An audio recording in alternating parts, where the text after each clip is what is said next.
भी है sir, vectors भी है क्या एग्जाम में? नहीं नहीं है, ठीक। आज हम फाइंड आउट करेंगे डायरेक्शन ऑफ रिजल्टेंट वेक्टर। कल हमने क्या फाइंड आउट किया था लास्ट क्लास के अंदर कि if we are having two vectors, fine, तो उन दोनों वेक्टर्स को अगर हम समेशन कर देंगे, वेक्टर एडिशन कर देंगे, तो वेक्टर एडिशन करने के बाद में हमारे पास जो वेक्टर आएगा उसका मैग्नीट्यूड क्या आएगा, हमने निकाल लिया था। तो हमने कल क्या किया था, सपोज एक वेक्टर हमारे पास में ये है, ठीक है, ये मैंने बोला वेक्टर ए, ये हमारे पास में है वेक्टर बी, इसका मैग्नीट्यूड ए, इसका मैग्नीट्यूड बी, और सपोज इनके बीच में एंगल तुमको दिया हुआ है थीटा। तो हमारे पास में रिजल्टेंट क्या आया था, आर। आर हमारे पास में आया था root a square plus b square plus 2ab cos theta, right? Yes ये आया था ना? हाँ। अब हम बात करते हैं डायरेक्शन। उसका मीनिंग क्या होता है डायरेक्शन का? जैसे कि हमने कुछ अपने एग्जांपल किए थे ना, ये जैसे ये एक हमारे पास में वेक्टर है, इसका मैग्नीट्यूड 10 है, ये एंगल बन रहा है 60 डिग्री। तो ये जो वेक्टर है इसको अगर मुझे इसको स्पेसिफाई करना तो मैं कैसे करूंगा? मैं लिखूंगा कि वेक्टर ए जो है, ए है, इसका जो मैग्नीट्यूड तो हो गया 10 और इसका एंगल कितना बन गया 60 डिग्री, फाइन। तो ये जो 60 डिग्री है ये क्या है, डायरेक्शन। भाई स्पेसिफाई हो गया ना कि इस लाइन से ऊपर मुझे कितना जाना है 60 डिग्री, और इस लाइन के अलोंग मेरे पास में वेक्टर, फाइन। अभी किसी को कुछ पूछना है इतने से? ठीक, नो सर। No sir. तो अब वैसे ही हम यहाँ भी क्या करेंगे, सेम चीज करेंगे। हम क्या करेंगे कि जो हमारे पास में रिजल्टेंट वेक्टर आएगा उसका डायरेक्शन हम अगर बता देंगे किसके फॉर्म में, एंगल के फॉर्म में, तो हमारा काम बन गया। तो देखो जैसे हमने क्या किया, हमारा जो अपने वेक्टर एडिशन हमने कैसे किया था, हमने लिखा था ये हमारे पास में एक साइड थी ए, ये था वेक्टर ए, इसका मैग्नीट्यूड ए। फिर हमारे पास में था वेक्टर बी, वेक्टर बी को हम कहाँ रखते हैं, वेक्टर ए के हेड पे, ठीक है। और ये हो गया मेरे पास में वेक्टर बी, इसका मैग्नीट्यूड ये हो गया बी हो गया, ठीक है। तो इन दोनों का रिजल्टेंट कहाँ आया था, ये आया था। ए के स्टार्टिंग पॉइंट को बी के लास्ट पॉइंट से हमने मिला दिया था। ये वेक्टर जो आया था, ये वेक्टर मेरे पास बन गया था वेक्टर आर, और इसका जो मैग्नीट्यूड था वो मैंने बोल दिया आर। और हमको क्या चीज अपनी गिवन थी, हमको गिवन था कि ए और बी के बीच में जो एंगल है वो कितना है, ये एंगल, इसको हमने बोला था थीटा। हाँ, हमारे पास आर की वैल्यू ये आ गई। अब हमको क्या निकालना है, एंगल, ठीक है। उसके लिए थोड़ा सा हमने क्या किया था इसके अंदर, वो भी किया था, मॉडिफिकेशन भी किया था। हमने लिखा था कि ये जो साइड है यहाँ से अगर परपेंडिकुलर किया था, ड्रॉप किया था ये, तो जो यहाँ वाली साइड थी वो क्या आई थी, B sine theta. B sine theta. ये जो साइड मेरे पास में आई थी ये आई थी B cos theta. Cos theta, ठीक है। अब देखो अगर ये एंगल को मैं बोल दूंगा अल्फा, तो now I have direction of the resultant, ठीक है। मेरे पास जो डायरेक्शन है वो क्या है, direction of R vector is alpha angle with vector A. तो वहां पे हमारे पास में स्टैंडर्ड हमने क्या बनाया था, हम बोलते थे कि जो मेरा वेक्टर है वो एक्स एक्सिस के साथ में थीटा एंगल बना रहा है, राइट। यहाँ पे मैं क्या बोल दूंगा कि जो मेरा रिजल्टेंट वेक्टर आर है, it is making an angle alpha with A vector. तो हमारे पास में आ गया डायरेक्शन, हमको पता लग गया कि हमारा जो रिजल्टेंट है वो कहाँ जा रहा है।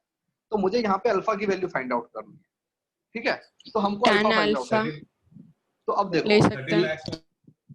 तो ये जो हमारा बड़े वाला ट्राइंगल है इसकी बात करते हैं। बड़े वाला ट्राइंगल मेरे पास में कहाँ बन रहा है, ये वाला, ये इस पॉइंट से स्टार्ट करो, ये वाला, ये वाला वर्टेक्स और ये वाला वर्टेक्स, जो ग्रीन वाले वर्टेक्स है मेरे, वो जो मेरा ट्राइंगल है वो कैसा राइट एंगल ट्राइंगल है ना, ठीक है। इस राइट एंगल ट्राइंगल में tan अल्फा क्या बन जाएगा, क्या होता है tan, कोई भी ट्राइंगल में परपेंडिकुलर अपॉन बेस, बेस तो ये कितना है b B sine theta upon ये कितना है पूरा a plus b A cos plus B cos theta. Theta. cos theta. तो यहां से मेरे पास में अल्फा आ जाएगा। क्यों, हमको क्या क्या दिया हुआ था, a हमको पता है इस फॉर्मूले में, b हमको पता है इस फॉर्मूले में, एक हमको थीटा इस फॉर्मूले में पता है, ठीक है। तो हम लिखते हैं alpha is tan inverse b sin theta upon a plus b cos theta. ये हमारे पास में है डायरेक्शन ऑफ आर। हाँ भाई, किसी को कुछ डाउट इसमें? No.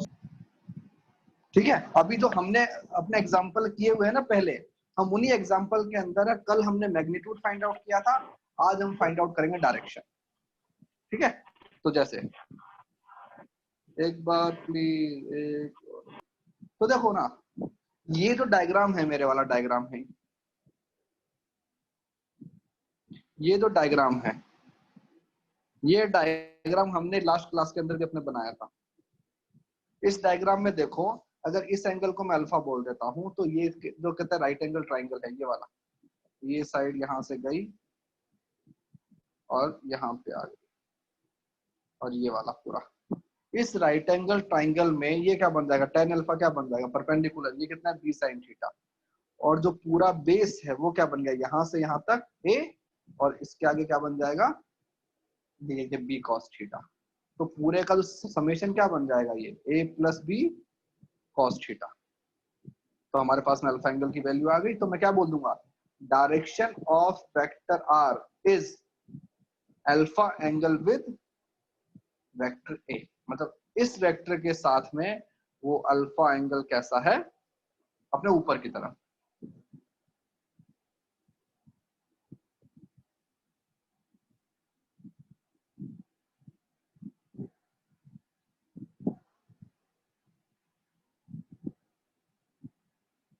फाइन, चलो इसका एग्जांपल करते हैं हम।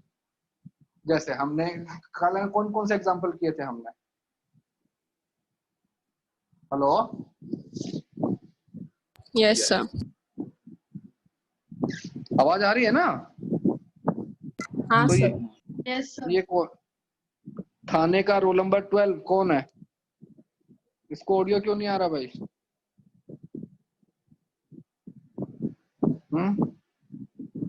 सर एक बार प्रीवियस स्लाइड दिखाओ ना। अदर्स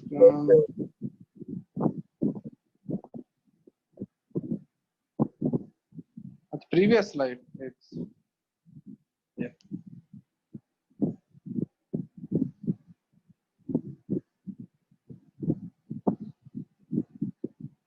लिख लिया?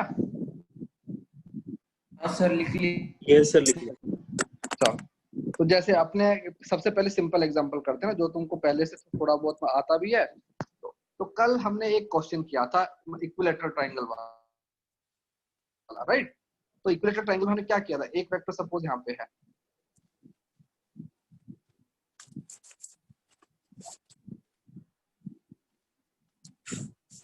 एक वेक्टर यहाँ पे,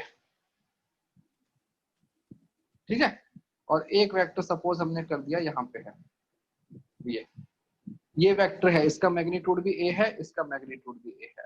अब बताओ इनके बीच में एंगल कितना है, इनके बीच में एंगल है ये वाला एंगल 120 डिग्री। 120। तो इसका रिजल्टेंट क्या आया था हमारे पास में, ए हमने निकाला था r, r इक्वल टू निकाला था आया a था। Square plus 2a cos 120। cos जो अपना 120 डिग्री होता है that is minus -1/2। 1/2। Minus half. तो यहाँ पे r की वैल्यू मेरे पास में क्या बन गई थी, a। तो मैंने क्या किया, ये लो मैंने इसको इससे मिला दिया, ये हमारे पास में क्या बन गया r, और इसकी वैल्यू क्या बन गई a। ए अब हमको निकालना है डायरेक्शन, ठीक है। तो डायरेक्शन निकालने के लिए ये वेक्टर था मेरे पास में वेक्टर a, ये वेक्टर था मेरे पास में वेक्टर b। इस एंगल को हम बोलते हैं ना अल्फा। तो हमारे पास फॉर्मूला क्या है नेओ tan अल्फा का, tan alpha is B sine theta. b sin b theta sin sine theta theta upon a A plus plus plus B cos a theta. plus b। cos theta. b का value क्या है, ए sin theta, sin मेरा वो 120 degree, 120 a कितना है 1 plus A। cos theta कितना हो गया, ए कॉस 120 डिग्री। cos 120 डिग्री, ठीक है। ओके देखो sin 120 कितना होता है, sin 120, sin 120 डिग्री मेरे पास में होता है √3/2। cos जो 120 डिग्री होता है कितना होता है, -1/2, -2/2। ठीक है। तो इन सबको यहाँ पे पुट कर दो, तो ये तो कॉमन आ गया, मतलब कि ये तो कैंसिल हो A जाएगा, कॉमन आ जाएगा। a, तो ये बना √3/2 अपॉन a 1 प्लस -1/2। -1। तो इसकी वैल्यू मेरे पास बन जाएगी √3, मतलब कि tan अल्फा इक्वल टू √3। तो अल्फा की वैल्यू कितनी आ गई 60 डिग्री। 60। तो देखो ना, जो भी हमारा अपना रिजल्टेंट वेक्टर है वो इसके साथ में कितना अपना एंगल बना रहा है 60 डिग्री। तो हम बोल देंगे कि जो हमारा रिजल्टेंट है उसका जो मैग्नीट्यूड है, जो मैग्नीट्यूड तो कितना है a, और जो उसका ये आ गया उसका direction.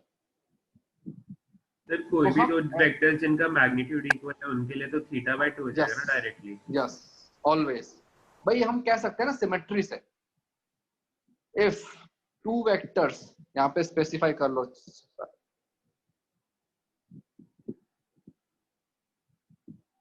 If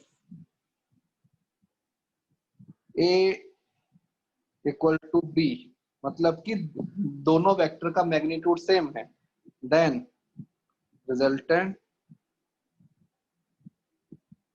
will be at angle bisector।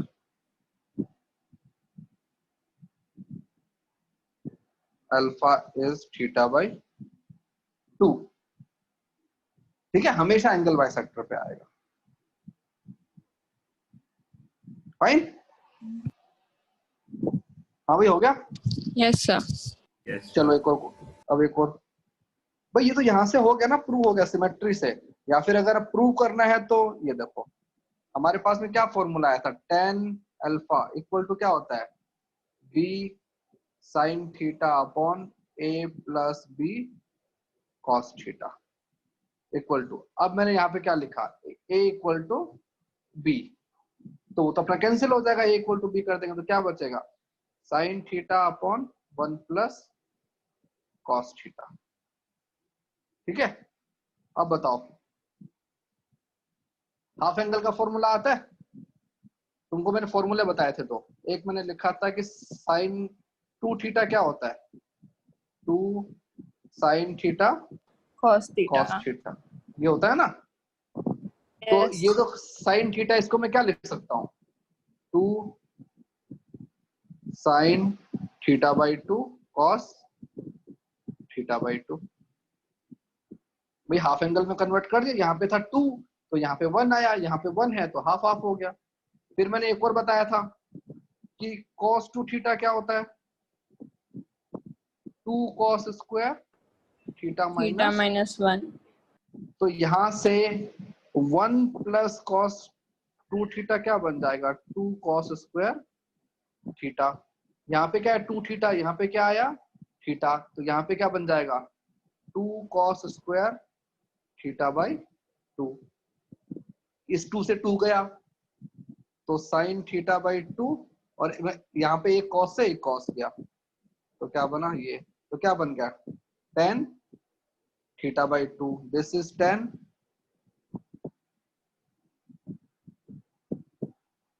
Alpha. तो यहाँ पे अगर मैं कंपेयर करूंगा तो मेरे पास में क्या बन जाएगा, अल्फा इज थीटा बाई 2।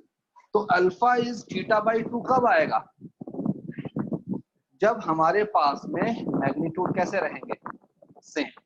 तो हम इसको जनरलाइज कर सकते हैं, if magnitude of vector A equal to magnitude of vector B, then alpha is theta by 2।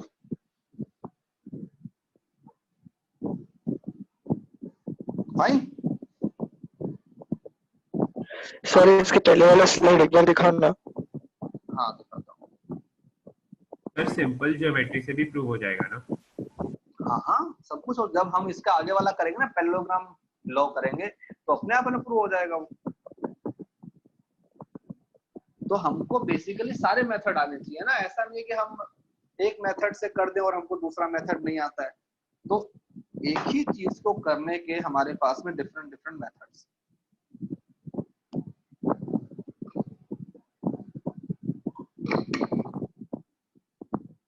हो गया सर। हो गया?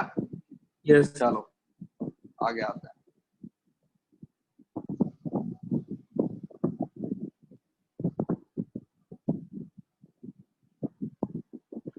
अब थोड़े सपोज मान लो एक दो और क्वेश्चन करते हैं, ठीक है?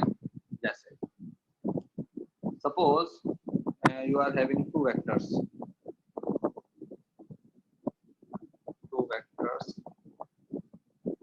magnitude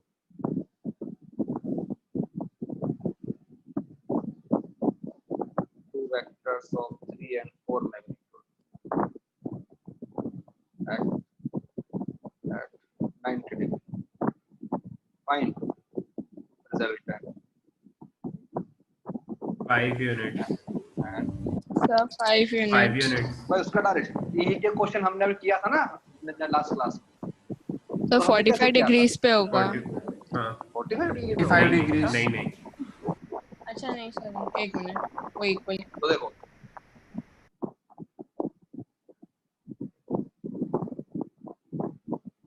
yes yes, cos theta जब 180 डिग्री होता है तो रिजल्टेंट हमारे पास a माइनस।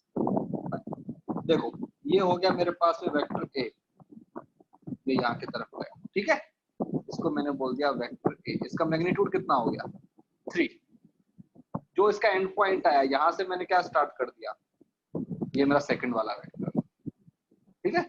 इसको मैंने बोल दिया वेक्टर b, इसका मैग्नीट्यूड 4, ठीक है? ये देखो ये एंगल मेरे पास में 90, ये एंगल 90 है तो यहाँ का एंगल भी 90 है मेरे पास में, ठीक है? तो इन दोनों का रिजल्टेंट कौन सा वेक्टर आएगा, ए के स्टार्टिंग पॉइंट को बी के एंड पॉइंट से मिला दो, ये बन गया मेरे पास में वेक्टर आर। फाइन।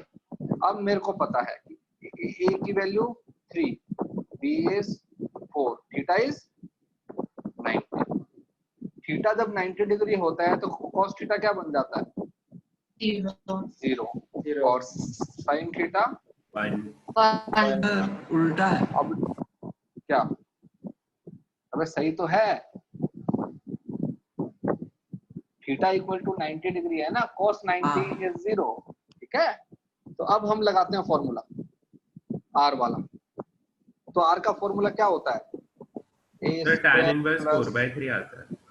हाँ 2ab cos हाँ ठीक है? तो यहाँ पे आर की वैल्यू मेरे पास बन जाएगी 5, और फिर मेरे पास में आएगा tan अल्फा। अगर इस वाले एंगल को मैं अल्फा बोल दूं तो मेरे पास क्या बन जाएगा, क्या होता है b sin थीटा होता है ना, तो b sin theta upon a plus b cos theta, तो क्या बन गया 4/3। तो अल्फा की वैल्यू मेरे पास आ जाती है 53 डिग्री।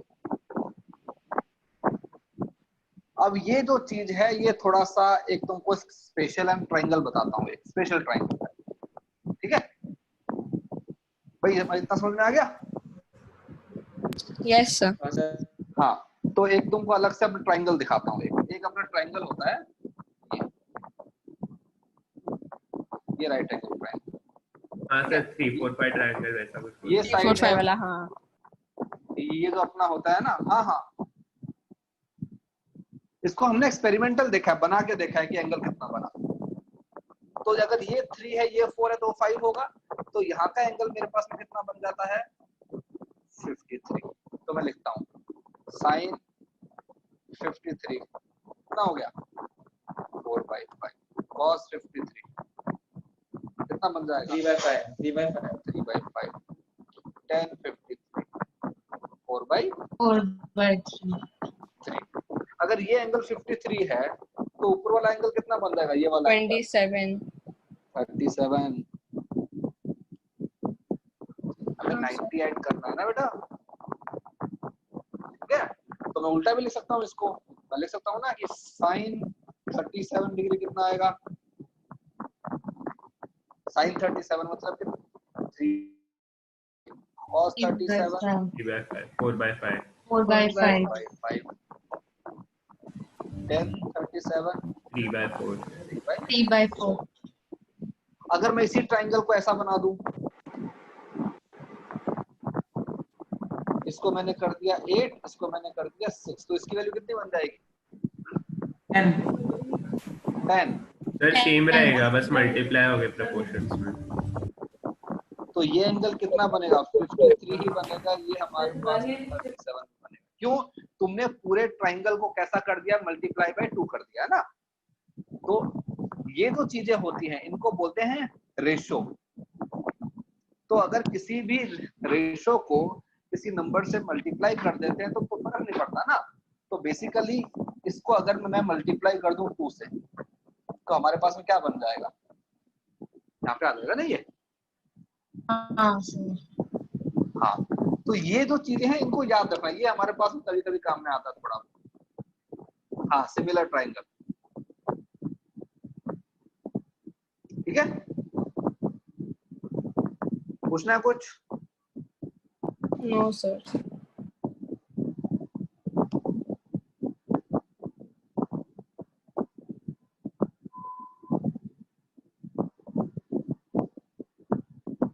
ओके, चलो इसमें आगे आते हैं आप। तो हमने अभी तक क्या कर लिया, if we are having 2 vectors तो हमको उनका मैग्नीट्यूड फाइंड आउट करना आ गया, हमको उसका डायरेक्शन फाइंड आउट करना आ गया। फाइन, कर लोगे ना? अभी किसी को कोई इशू पिछले वाला स्लाइड? हाँ,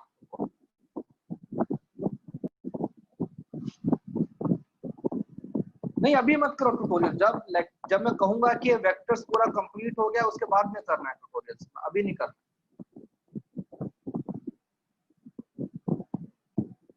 इसीलिए तुमको मैंने होमवर्क भी नहीं दिया था।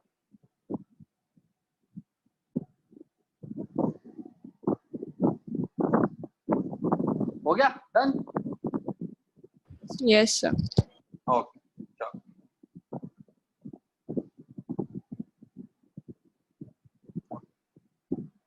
अब जैसे कि हमने बोला ट्राइंगल, ट्राइंगल का मीनिंग क्या होता है, we are having 3 sides. Okay, तो अगर 3 साइड में आई हैव रिप्रेजेंटेड 2 वेक्टर्स और जो थर्ड वाला जो साइड है वो क्या बन गया उनका रिजल्टेंट। अब हम एक चीज करते हैं जिसको हम बोलते हैं एडिशन ऑफ मल्टीपल वेक्टर्स। अब हमारे पास बहुत सारे वेक्टर्स हैं, n वेक्टर्स 1 2 3 4 5 6 7, हमारे पास कितने भी हो सकते हैं। अब उनका एडिशन कैसे करेंगे, हमको आज 2 का एडिशन तो आता है ना, ट्राइंगल लॉ से हम कर सकते हैं, ठीक है।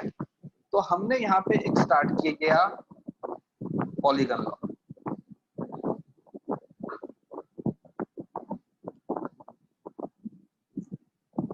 पॉलीगन क्या होता है, what you mean by polygon? closed shape sides. हाँ, hello, Any closed figure is a polygon. नहीं, सर्कल भी तो होता है ना, एक सर्कल क्या क्लोज फिगर है? Any closed figure having sides is called polygon.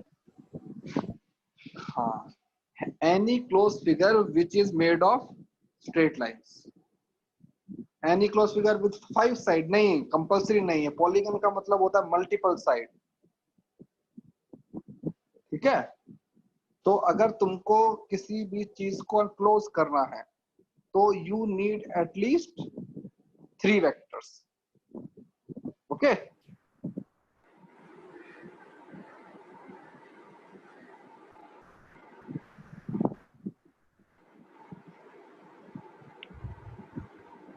जैसे circle is made of infinite, तो हमको इनफाइनाइट नहीं पता ना यार, इनफाइनाइट को वी कैन नॉट रीच, तो इसलिए इनफाइनाइट को अपने पॉलीगन नहीं बोलते।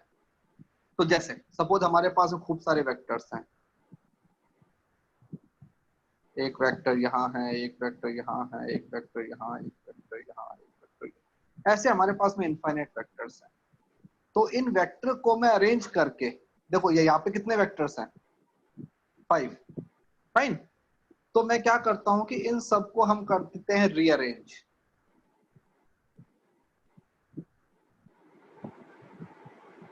तुमको आता है रीअरेंज करना? वो कैसे करेंगे? पैरेलल शिफ्ट से।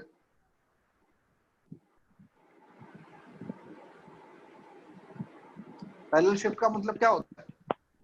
किसी भी वेक्टर का उसका इक्वल वेक्टर बना देंगे, फाइन। तो जैसे सपोज हमारे पास में एक सिंपल सा पॉलीगन बनाते हैं 5 वाला।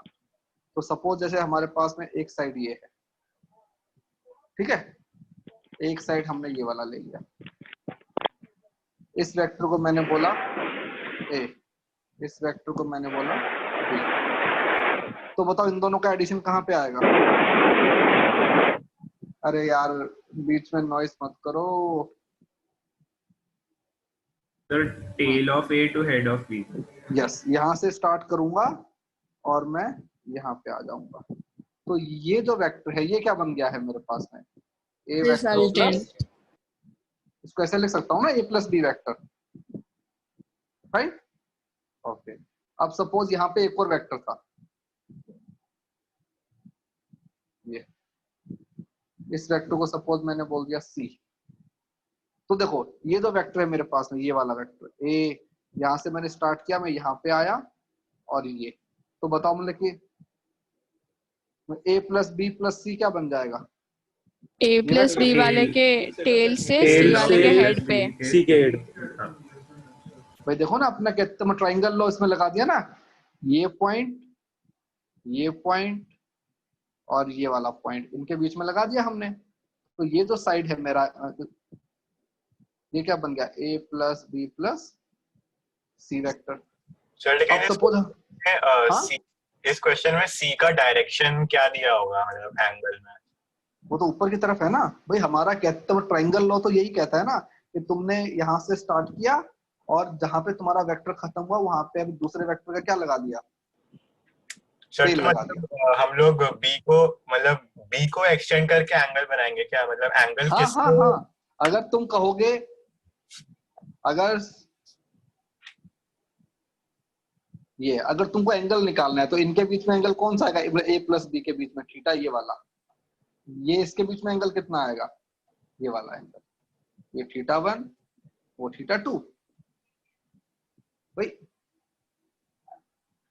सर तो फिर सारे वेक्टर्स के बीच का एंगल दिया होगा ना, अगर मल्टीपल होंगे तो? नहीं, अभी हम एंगल की बात ही नहीं कर रहे हैं ना, अभी हम मैग्नीट्यूड तो फाइंड आउट ही नहीं कर रहे हैं अभी हम। भाई जब तुमको पहला कहते ट्राइंगल लॉ बताया था तो क्या तुमको अपने मैग्नीट्यूड चाहिए था उसके अंदर?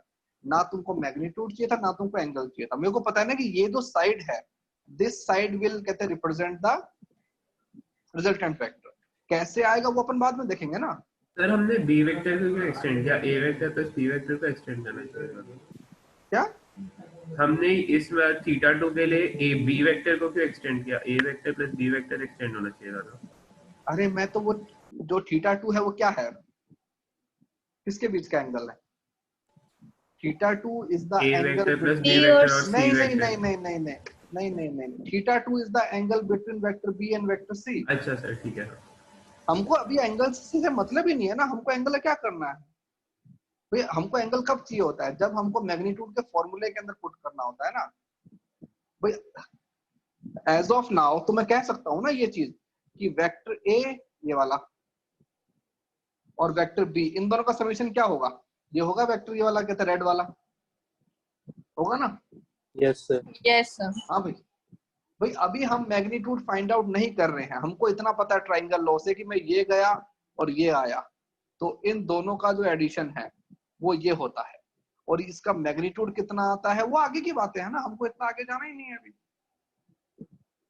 फाइन। तो वेक्टर ए ये वाला ब्लू वाला,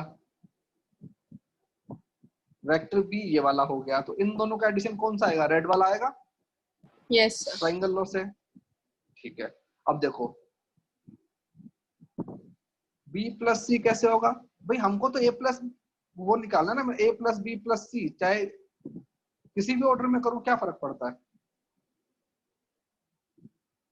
और अगर B- सी की डायरेक्शन ऑपोजिट रहेगा तो कैसे करेगा करना तो है? उसको पे उल्टा कर देंगे, माइनस सी कर देंगे उसको। किसी भी वेक्टर को अगर उल्टा कर देते हैं तो हम हाँ। माइनस साइन को लगा देते हैं ना। ओके, अब सपोज ये जो था मेरे पास में जो रेड कलर वाला वेक्टर है ए प्लस बी और ये सी, अगर मुझे इन दोनों को ऐड करना है तो देखो जो रेड वाले वेक्टर का जो हेड है वहां से ब्लू वाले वेक्टर का क्या आ गया? टेल। तो रेड वाले के टेल से सी वाले के हेड को अगर मैं मिला दूंगा तो मेरे पास क्या बन जाएगा? ए प्लस बी प्लस सी। ए प्लस बी प्लस सी, क्योंकि ये क्या ए प्लस बी है वो सी है। सपोज यहाँ पे एक और वेक्टर आ गया, ये वेक्टर मेरे पास में है डी वेक्टर।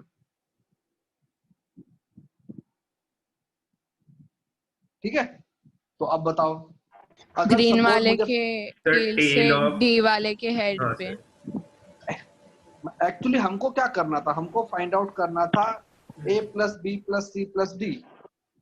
तो पहले मैंने क्या फाइंड आउट किया, मतलब कि ए प्लस बी, जो मेरे पास में ए प्लस बी आया उसको मैंने किसके साथ में ऐड कर दिया? सी के साथ में। तो ये आ गया। अब ये जो आ गया ना ए प्लस बी प्लस सी, इसको मैंने किसके साथ में ऐड कर दिया? डी के साथ में। देखो ये यहाँ से स्टार्ट हुआ यहाँ पे आ गया, तो इनका रिजल्टेंट कौन सा होगा? ये होगा। तो ये क्या बन गया? A plus B plus C plus D. Fine. Yes sir. हाँ भाई, कुछ डाउट है? No sir. अगर इसके आगे और भी पॉइंट होते तो हम तो और बना देते।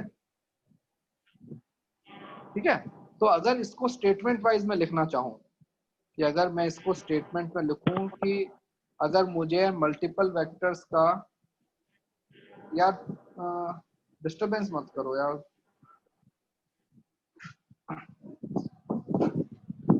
अगर इसी चीज को स्टेटमेंट के अंदर हम लिखें, ठीक है, तो हमारे पास में क्या बन जाएगा? तो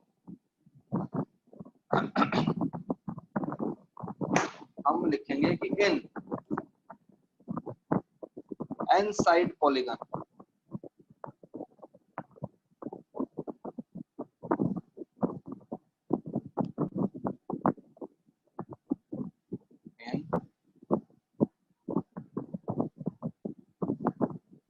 N side polygon if we represent n minus 1 sides with vectors. Yeah, so sum of those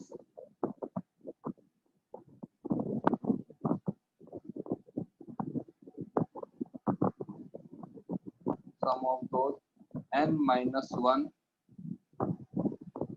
vectors will be the nth side of polygon.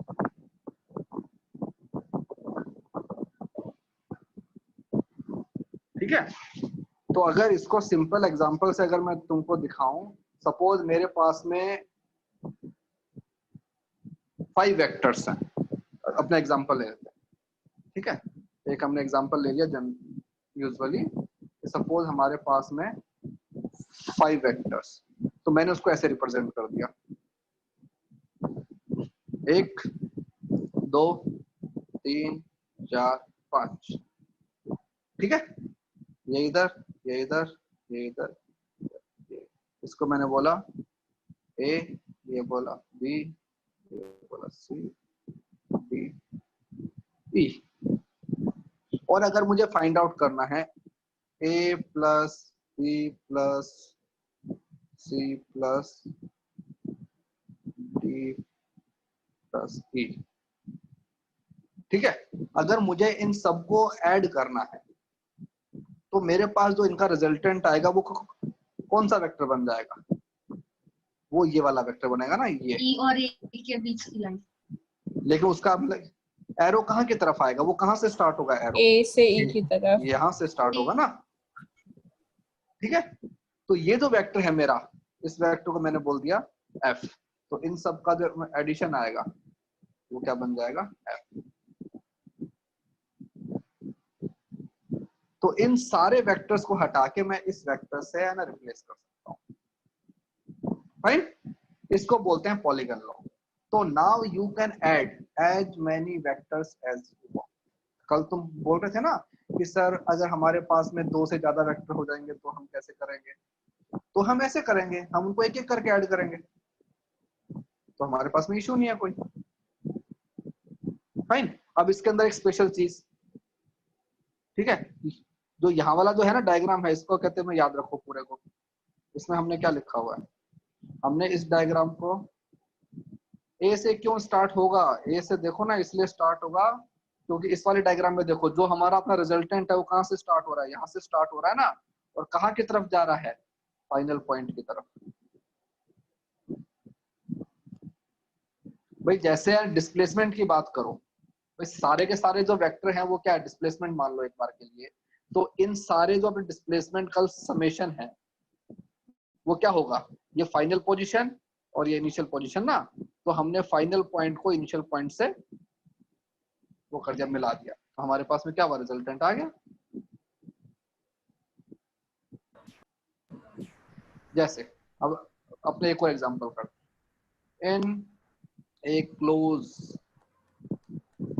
Magnitude कैसे? अरे मैग्नीट्यूड हम निकाल लेंगे ना, ट्राइंगल का मैग्नीट्यूड तो आता ही है निकालना। इन ए क्लोज पॉलीगन, सपोज हमारे पास में तुमको ये दे दिया। हाँ एक सेकंड दिखाता हूँ।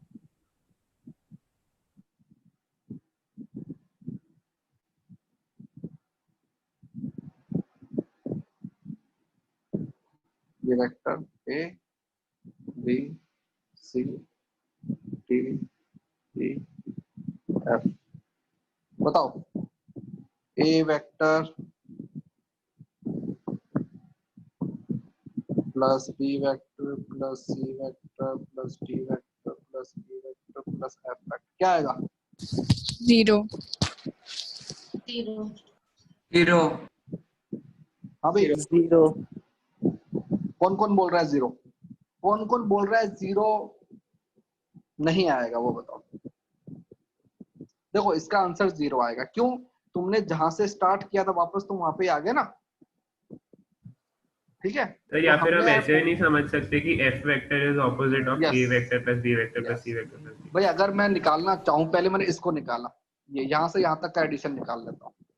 तो इसका एडिशन क्या आएगा? जैसे कि हमने पूरा ये जो डायग्राम है ये ऐसे बना दिया ना, वो माइनस एफ आएगा। यस, ये हाँ। हमने ये ऐसे कर दिया, ठीक है। तो ये जो 5 हैं ये क्या है? A vector, B vector, C vector, D vector, E vector. तो इन सब का जो अपना एडिशन आएगा वो कौन सी साइड आएगी? वो ये आएगा ना, लेकिन इसका एरो कहाँ की तरफ होगा? अपना ऊपर की तरफ। Opposite और इसका एरो कहाँ की Opposite. तरफ है? नीचे की नीचे। तरफ। तो अगर दो ऑपोजिट वेक्टर्स को मैं मतलब कि मैं ऐड करूंगा तो क्या बन जाता है? 0। 0 वेक्टर। ठीक है, इसलिए हम बोलते हैं ये भी हमारा वो है। In a complete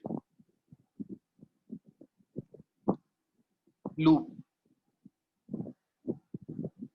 some of all vectors 0। अगर सपोज तुमने यहां से स्टार्ट किया, तुम घूम फिर के वापस वहीं पे आ गए, तो तुम्हारा अपना डिस्प्लेसमेंट कितना हो गया? 0 हो गया ना? हाँ भाई, yes sir 0। Yes sir. Yes sir. Previous वाला स्लाइड जिसको देखना था, ये वाला।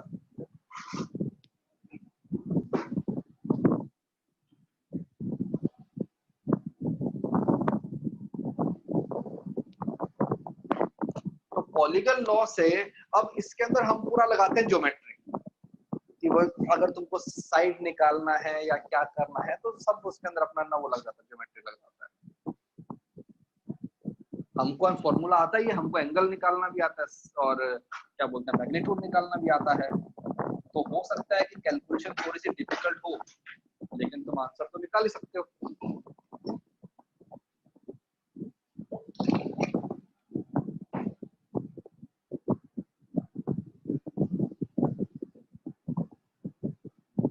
ठीक है, अब जैसे इसके ऊपर कुछ एक दो अपने क्वेश्चन करते हैं।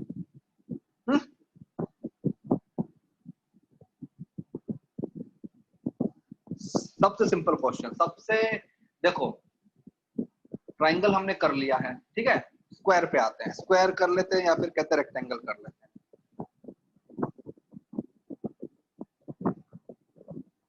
सपोज एक हमारे पास में कैसा है ना rectangle,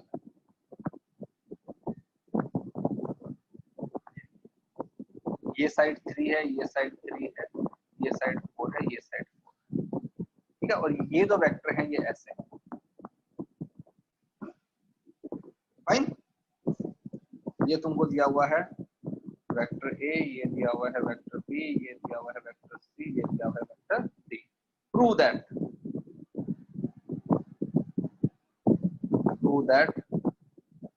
A vector plus B vector plus C vector plus D vector equal to 0। कैसे प्रूव करोगे? सर हम बीच सर, में ए के टेल को बी के हेड से ज्वाइन कर देंगे। नहीं ना, प्रूव करना है ना यार हमको तो। हाँ सर, अगर हम ज्वाइन कर देंगे तो फिर उसका बीच वाले का वैल्यू एक ऑपोजिट डायरेक्शन में हो जाएगा, दूसरा दूसरे ऑपोजिट डायरेक्शन में हो जाएगा। हाँ, तो देखो हम इसको कैसे करेंगे, हम ऐसे लिखेंगे। हमने इस पूरे डायग्राम को दो पार्ट में डिवाइड कर लिया। पहला हमने किया ये वाला, ये एक वेक्टर ये है, एक वेक्टर ये है, ठीक है। इसका मैग्नीट्यूड कितना 3, इसका मैग्नीट्यूड 4, तो इसका रिजल्टेंट कितना आएगा 5, और यहाँ की तरफ आएगा ना ऊपर की तरफ 5, राइट। इसका मैग्नीट्यूड कितना बन गया 5। अभी हमने किया था, मैं थोड़ी देर पहले किया था ना। Yes sir. अब जो बाकी वाले जो है ना दो, उनको लेते हैं। एक लाइन ऐसे बनाई, एक लाइन ऐसे बनाई, ये कितना है 3, ये कितना है 4।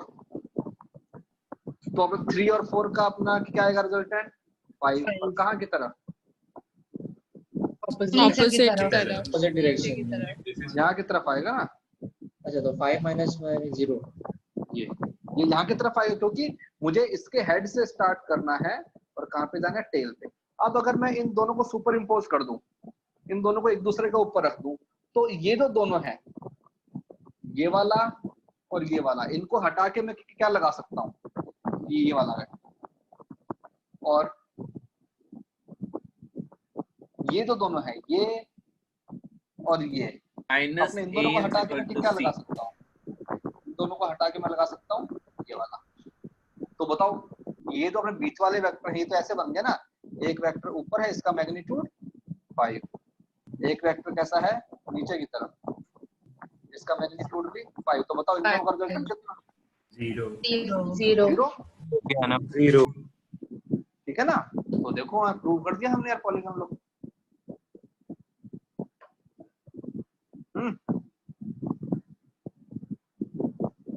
कर दिया ना। Yes sir.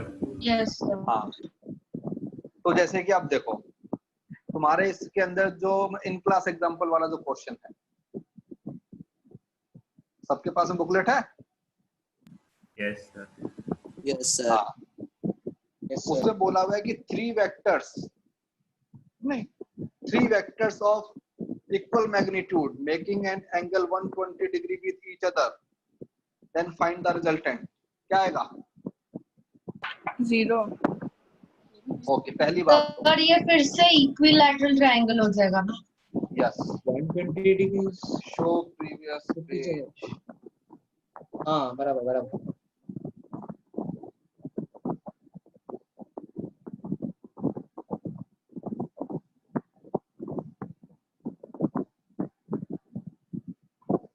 हाँ तो अगर उस डायग्राम में मैं तुमको बोलूं तो तुमको ऐसा नहीं कहा हुआ कि अपने ट्राइंगल में दिए गए तीनों वेक्टर सपोज तुमको अलग अलग दिए हुए हैं, तो उससे कहते हैं ट्राइंगल कैसे बनाओगे?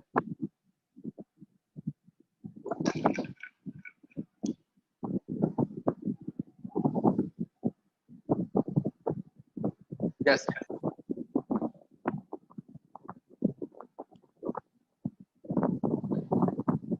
वो जो क्वेश्चन है हमारे पास इन क्लास एग्जांपल का है, क्वेश्चन नंबर 5, ठीक है। उसमें दिया हुआ 3 vector both magnitude and direction.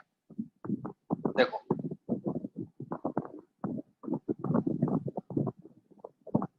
हमने क्या किया, हमने बोला कि एक ये पॉइंट है,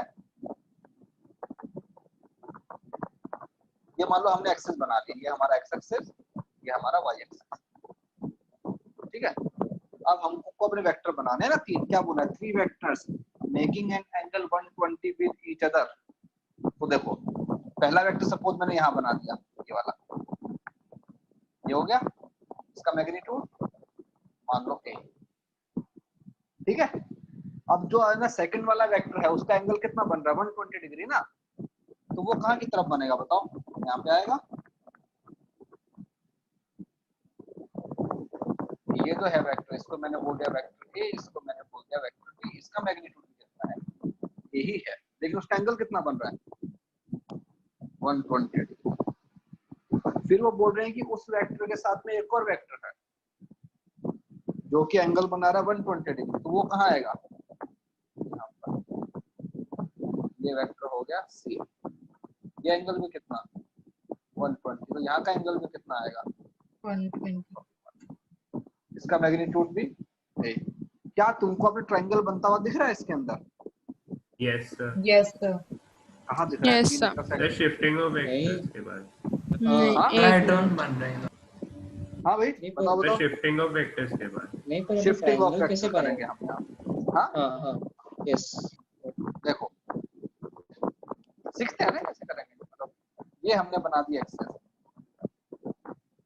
फाइन। पहला जो वेक्टर है उसको मैंने ऐसे रखा, पहले वाला वेक्टर जो था उसको मैंने ऐसे रखा बस यहाँ पे, ये वेक्टर है मेरे पास में, इसका मैग्नीट्यूड। अब बताओ ये जो वेक्टर है मेरे पास में सी, क्या मैं उसको यहाँ पे अपने बना सकता हूँ ये वाला? Yes sir. Yes sir. ये वेक्टर और ये वेक्टर, क्या ये वेक्टर दोनों सेम है? Yes yes sir, sir. Parallel shifting कर दी बस आपने। क्योंकि दोनों का डायरेक्शन भी सेम है, क्योंकि एक ही लाइन में जा रहे हैं ना दोनों, इसका एरो भी नीचे की तरफ है, उसका एरो भी नीचे की तरफ है, तो मैंने क्या किया इस वेक्टर को उठा के वहां रख दिया, तो ये वेक्टर यहाँ पे आ गया, ठीक है। तो ये बन गया मेरे पास वेक्टर सी, फाइन। अब मैं इस वाले वेक्टर पे आता हूँ बी पे, ये जो बी यहाँ पे है क्या मैं उसको यहाँ पे अपने रख सकता हूँ? Yes sir. यस क्यों? ये लाइन और ये जो लाइन है ये कैसे पैरेलल है दोनों? Yes sir. ठीक है, तो ये लो,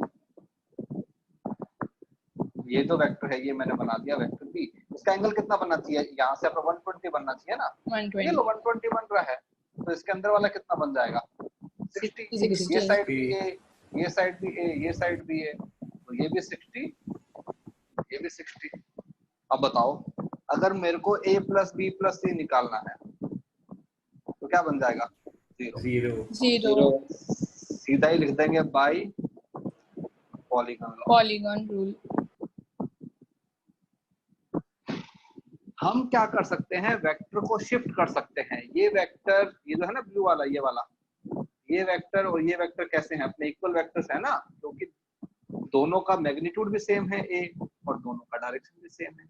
इस वेक्टर को उठा के मैंने उधर कर दिया, तो कोई जरूरी नहीं है, तुम किसी भी वेक्टर को उठा के कहीं भी रख सकते हो।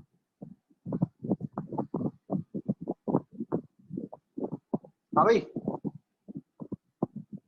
प्रॉब्लम कुछ Yes, sir. बताओ। हाँ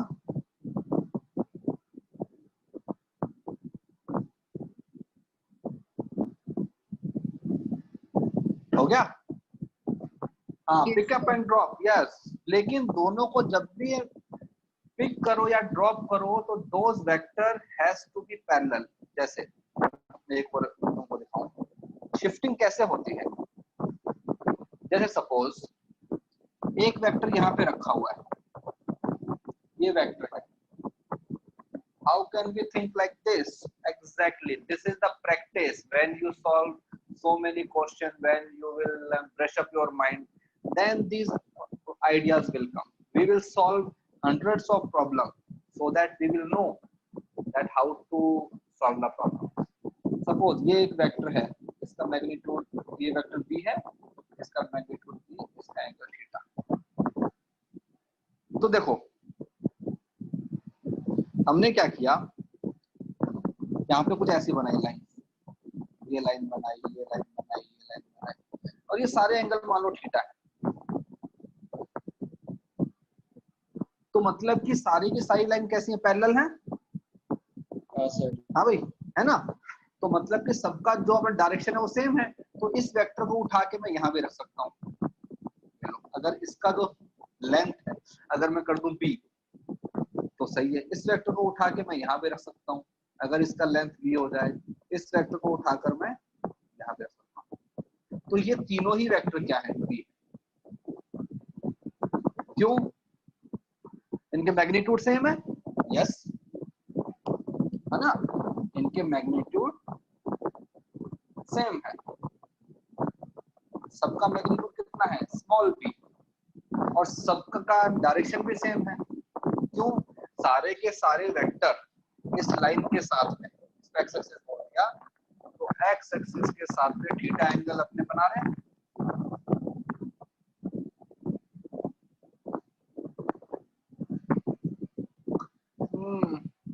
किस टाइप का डिस्टरबेंस आ रहा है?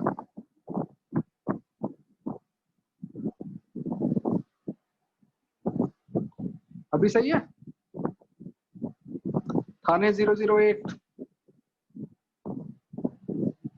वेक्टर 3D में पॉसिबल है क्या? यस, हम 3D वाला वेक्टर भी करेंगे। 3D वाला वेक्टर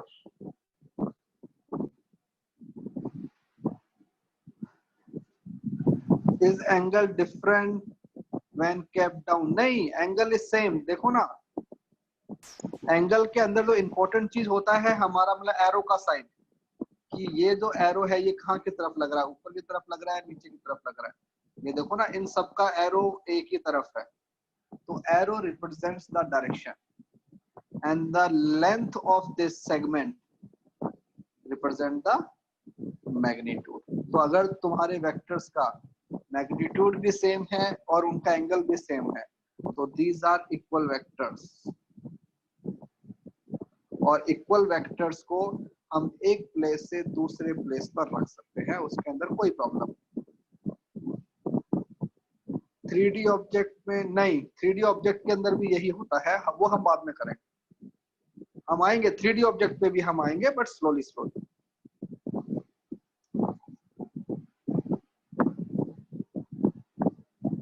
ठीक है, आगे आए।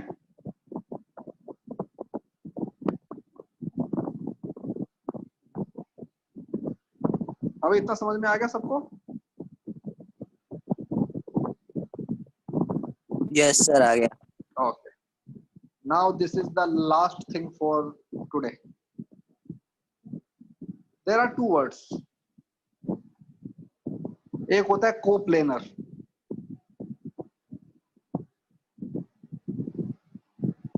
क्या होता है? एक तो होता है कोलिनियर। कोलिनियर मतलब एक ही लाइन में, और कोप्लेनर मतलब एक प्लेन। एक ही प्लेन एक में. ही प्लेन में, यस। ओके, प्लेन का मतलब क्या होता है? Like What do you mean? 2D जहाँ पर like, दो 2 लाइन. dimensions. हाँ. ठीक है, एक हमारे पास में होता है को, ठीक है, कोलिनियर, कोप्लेनर।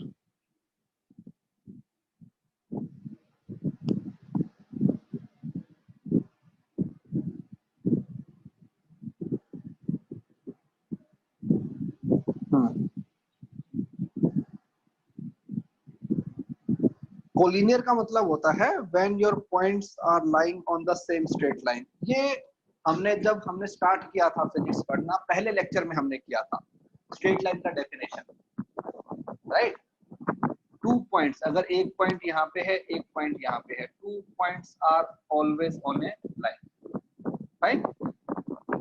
2 पॉइंट्स आर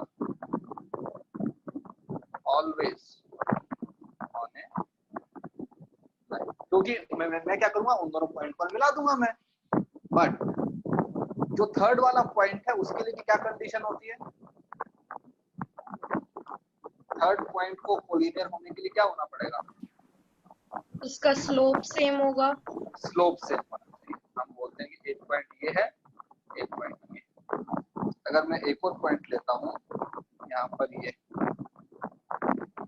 ठीक है, तो मैं कहता हूँ कि इस लाइन का स्लोप और इस लाइन का जो स्लोप है वो कैसा होना चाहिए, सेम, राइट, है ना भाई। स्लोप का मतलब क्या होता है, इंक्लिनेशन। स्लोप का मतलब होता है एंगल, राइट भाई। tan थीटा होता है ना स्लोप, तो एंगल, और एंगल का मतलब क्या होता है, direction.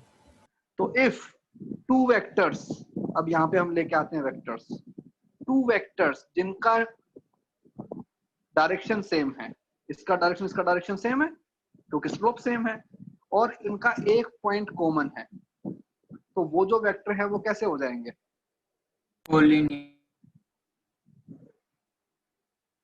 Collinear, right.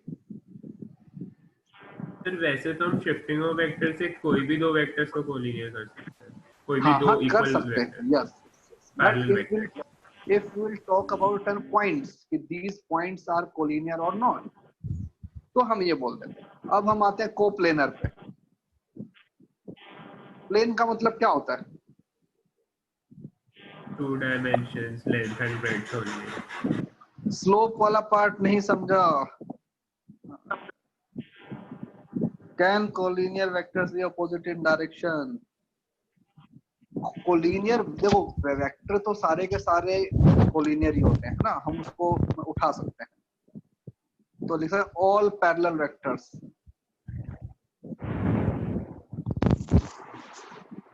Can be said collinear.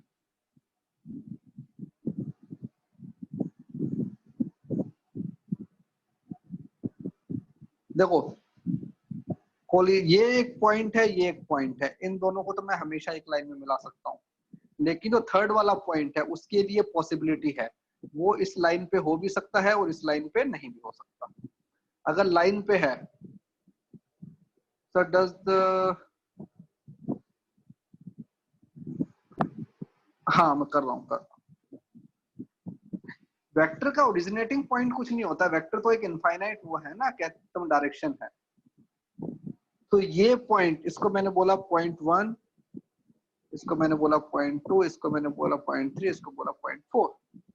तो पॉइंट 1 और 2 को मैंने एक लाइन से मिला दिया, तो 2 points are always on a straight line, होते क्या। थर्ड वाले पॉइंट के लिए पॉसिबिलिटी है, ये लाइन ऐसी आ गई, ये लाइन ऐसी आ गई।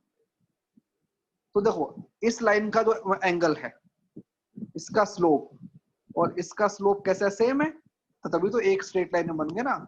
हमको पता है ना स्ट्रेट लाइन का स्लोप कैसा होता है, सेम होता है, कांस्टेंट। तो इफ स्लोप इज सेम तो हम क्या बोलते हैं कि पॉइंट कैसे हैं, कोलिनियर। बट इस लाइन का स्लोप कैसा हो गया, डिफरेंट हो गया ना।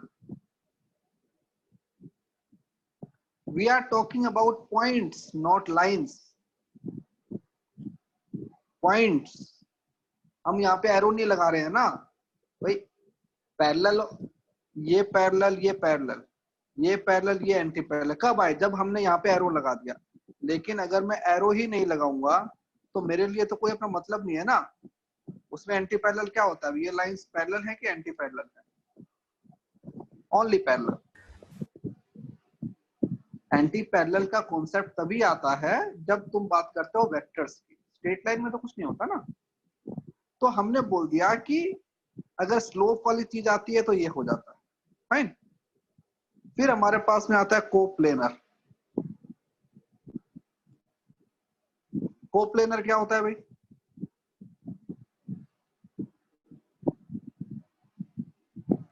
सेम प्लेन में लाई करते हैं।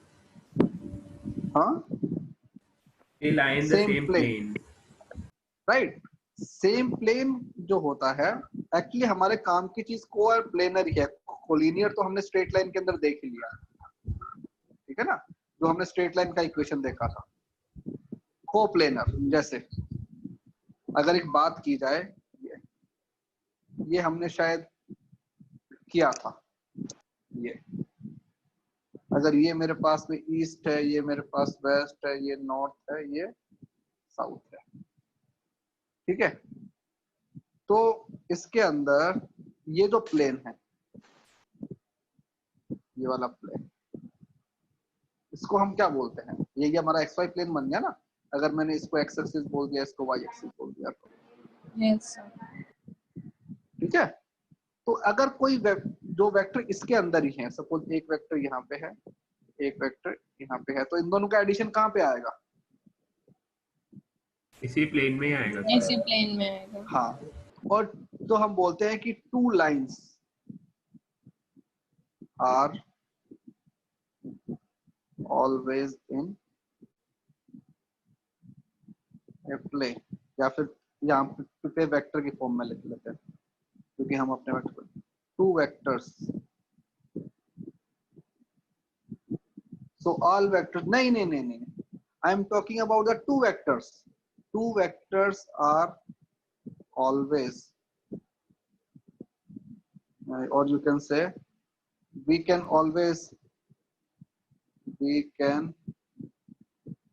always put two vectors in a plane. मैं किसी भी वेक्टर को पैरेलल शिफ्ट करके उस प्लेन के अंदर लेके आ सकता हूँ, ठीक है। तो अगर मैं इनका मतलब एडिशन करूंगा तो वो यहाँ पे आएगा, इसी प्लेन में आएगा। अगर दो वेक्टर एक प्लेन में है, जैसे कि एक यहाँ पे वेक्टर है, एक यहाँ, जैसे कि ये यहाँ गया, यहाँ गया, इसका एडिशन कहाँ है? यहाँ पे है ना। क्या बनता है? ट्राइंगल बनता है। एंड ट्राइंगल जो फिगर होता है वो कैसा होता है? 2 डायमेंशन फिगर होता है ना, प्लेन होता है। ट्राइंगल का वॉल्यूम थोड़ी होता है कुछ। तो कहते हैं कि addition of two vectors lies in same plane. लेकिन अगर तुमने थर्ड वेक्टर को ऐड कर दिया तो फिर तुम्हारा इश्यू हो जाएगा।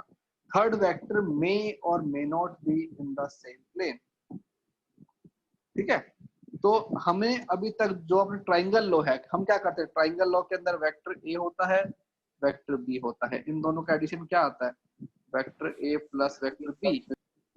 और यहाँ हमारे पास में क्या बनता है? ट्राइंगल बनता है। Triangle is a planar object, yes.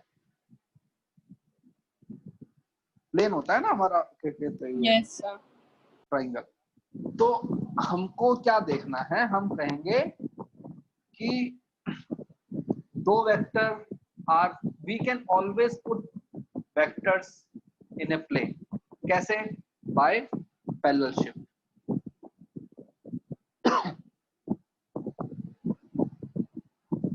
Parallel shift करके हम दो वेक्टर्स को एक प्लेन में ले आएंगे और फिर उन दोनों वेक्टर का एडिशन हम किससे कर देंगे? अपने ट्राइंगल लॉ से। तो ट्राइंगल लॉ से एडिशन हो जाएगा तो हमारा ट्राइंगल बनेगा। And triangle is a planar object. तो हम कहेंगे कि addition of two vectors lies in the same plane of vectors. अगर तुम्हारे पास थर्ड ऑब्जेक्ट आ गया तो पॉसिबिलिटी है, हो सकता है वो सेम प्लेन में हो सकता है वो सेम प्लेन में ना हो। फाइन। तो हमने आज क्या पढ़ा? हमने एक तो पढ़ा पॉलीगन लॉ। पॉलीगन लॉ के अंदर हमने क्वेश्चन किए, एक हमने ट्राइंगल लॉ का किया, हमने या डायरेक्शन। तो अभी देखो होमवर्क में तुमको क्या करना है, तुमको लेक्चर 1 का इन क्लास एग्जांपल और ये जो है ट्यूटोरियल, ये तुमको पूरा करना, ठीक है। एक second, you can solve lecture 2 also, lecture 1 and lecture 2, okay. Okay, sir. Okay sir. Solve as many questions as you can solve by triangle and polygon method, okay. Okay, sir. Okay, sir. चलो, bye bye. Bye.